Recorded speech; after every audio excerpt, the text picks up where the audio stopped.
বন্ধুরা আসসালামু আলাইকুম। ম্যাক অ্যালিস্টারের দুর্দান্ত গোলে উড়ে গেল চিলি। বিস্তারিত জানুন পুরো ভিডিওতে। বিশ্বকাপ বাছাই পর্বের সপ্তম রাউন্ডের মহা গুরুত্বপূর্ণ ম্যাচে আজ নিজেদের ঘরের মাঠে চিলির বিপক্ষে মুখোমুখি হয় টিম আর্জেন্টিনা। দুর্দান্ত এই ম্যাচের শুরু থেকেই আধিপত্য আর্জেন্টিনার। একের পর এক আক্রমণে প্রতিপক্ষকে বেদস্ত করে টিম আর্জেন্টিনা। প্রথমার্ধে বেশ কয়েকবার সুযোগ তৈরি করে আর্জেন্টিনা, তবে নিকো গঞ্জালেস, হুলিয়ান আলভারেজ এবং ডিফলদের মিসের কারণে গোলশূন্য থাকে প্রথমার্ধে আর্জেন্টিনা। তবে দ্বিতীয়ার্ধে ডি পল লাউতারো মার্টিনেজ ম্যাক অ্যালিস্টারের ম্যাজিকে 48তম মিনিটে অ্যালিস্টারের গোলে এগিয়ে যায় আর্জেন্টিনা।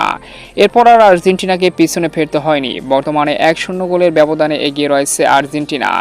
বোঝা যাচ্ছে যে এই গোলের লিড নিয়ে হয়তোবা চিলির বিপক্ষে দুর্দান্ত এক জয় নিশ্চিত করতে পারবে আর্জেন্টিনা। উল্লেখ্য যে এই ম্যাচে বিদায়ী সংবর্ধনা পেয়েছে আর্জেন্টিনার সাফল্যর অন্যতম কারিগর আনহেল ডিমারিয়া, এবং ডিমারিয়াকে বিদায়ী সংবর্ধনা দিয়েছে টিম আর্জেন্টিনা। তো অভিনন্দন টিম আর্জেন্টিনাকে।